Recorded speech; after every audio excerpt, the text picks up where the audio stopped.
नलिन अनुपमा के पास आता है और अनुपमा से कहता है, मम्मी आज मेरे कुछ दोस्त घर पर आ रहे हैं, तो आप उनके आगे मेरी इंसल्ट मत करवाना।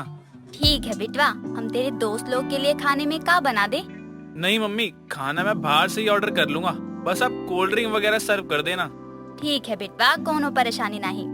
और मम्मी प्लीज, मुझे आपसे ना कोई इशू नहीं है, लेकिन आप कोई भी ऐसी हरकत जिससे मेरे दोस्तों के आगे शर्मिंदा होना पड़े, उससे मुझे जरूर इशू होगा, इसका आप ध्यान रखना। हाँ हाँ बिटवा, हम पूरा ध्यान रखूंगी अपनी तरफ से कि कोनो गलती ना हो। बात बस गलती की नहीं है, बात आपकी भाषा की भी है। आप ना मेरे दोस्तों आगे ये बिटवा बिटिया मत करने लग जाना, वो लोग बहुत मॉडर्न है और उनके आगे मेरा अच्छा इंप्रेशन ही होना चाहिए। नलिन अनुपमा को समझा देता है। कुछ देर बाद नलिन का दोस्त विक्की, रिचा, अजय सब आते हैं। नलिन सबको बैठाता है और सब बैठकर बातें करते हैं। कुछ देर बाद अनुपमा सब के लिए चाय पानी लेकर आती है। अनुपमा को देखकर नलिन की दोस्त रिचा कहती है, नलिन, ये कौन है? ये तेरे घर की मेड है क्या? अरे मेड ही होगी, तुझे तो पता है नलिन के पापा कितनी अच्छी जॉब करते हैं, तो उनके घर मेड ही आती होगी ना काम करने। नलिन की मम्मी थोड़ी ना चाय लेकर आएगी। गाइस, ये मेरी स्टेप मॉम है और घर पर मेड तो आती है, लेकिन आज छुट्टी पे है, इसलिए आज मेरी स्टेप मॉम ही तुम सबके लिए चाय नाश्ता लेकर आई हैं। क्यों, कोई इशू है क्या किसी को?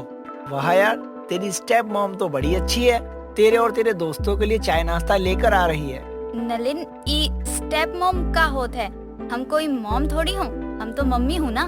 She is so funny.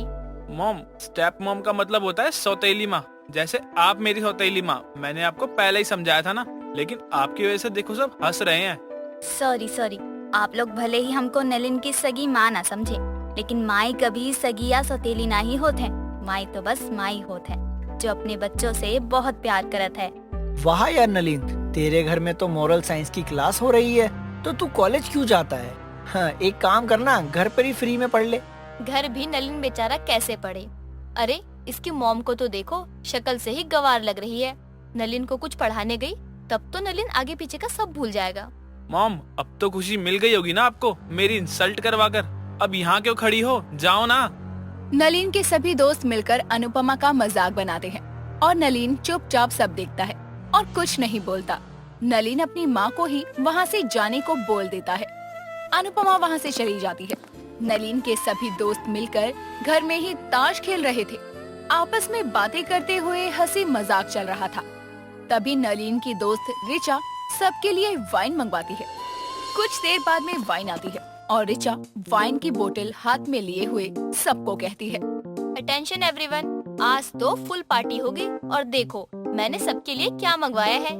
Richa, मुझसे बिना पूछे ही तूने वाइन कैसे मंगवा ली? घर में मॉम है, अम्मा जी है, दादाजी हैं, अमर, राखी सब है। किसी को पता चल गया ना तो हमारी बैंड बज जाएगी। अरे चिल कर ब्रो, ये सब तो चलता है। अब तू भी क्या एंजॉय करेगा हमारे साथ, वरना तेरा घर तो किसी मंदिर से कम नहीं है जहाँ पर इतनी ज्यादा शांति है। हाँ नलिन, तू चिल कर, रुक, अभी मैं तेरी मम्मी को बोलकर ग्लास मंगवाती हूँ और फिर सब मजे करेंगे। एक तो इतने दिनों बाद हम सब वापस मिले हैं, उसमें भी तू तो बहाने बना रहा है। नलिन की बातों को कोई नहीं सुनता है और रिचा अनुपमा को बोलकर ग्लास मंगवा लेती है। अनुपमा ग्लास लेकर आती है और सबको वाइन देने लगती है। अनुपमा सबको वाइन दे रही थी। तभी अनुपमा के हाथों से गलती से रिचा के ऊपर वाइन गिर जाती है।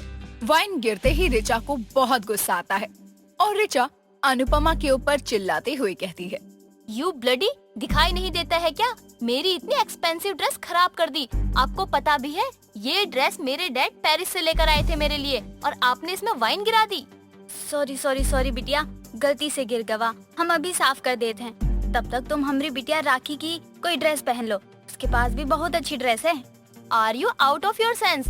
अब मैं किसी और की उतरी हुई ड्रेस पहनूं? नलिन, तुम अपनी मॉम को खुद समझा रहे हो या मैं समझाऊं अच्छे से? सॉरी बिटिया, सच में गलती से हो गवा, हमने कुछ भी जानबूझकर नहीं किया है।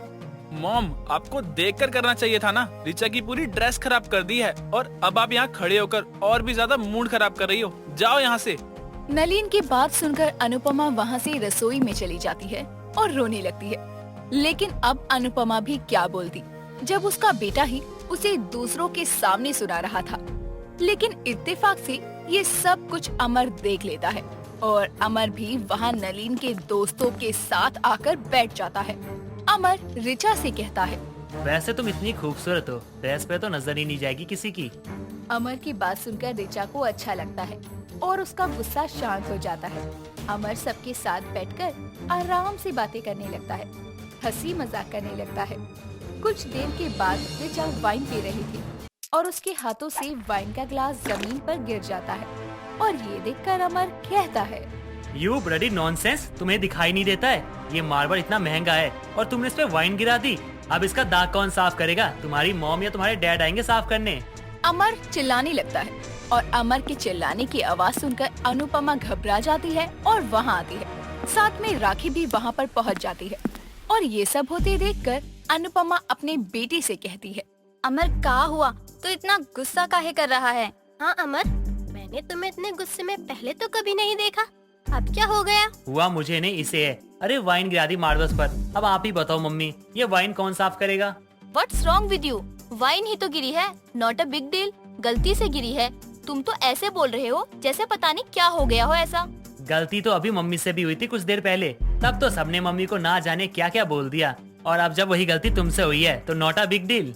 अच्छा, इसका मतलब ये है कि तुम अपनी मम्मी की इंसल्ट का बदला लेने आए हो।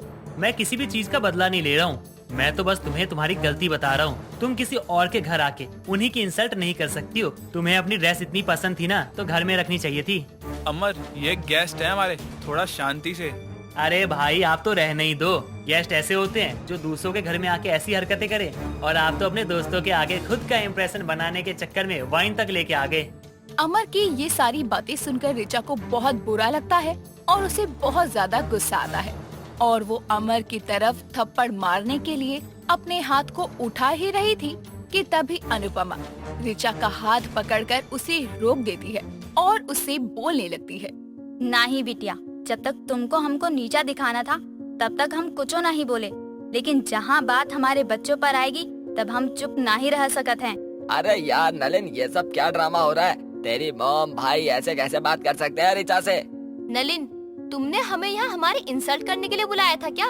जब देखो जिसका मन हो रहा है मुंह उठाकर हमारे ही इंसल्ट कर रहा है और तुम शांत खड़े हो। नो ऋचा, यहाँ तुम्हारी गलती है।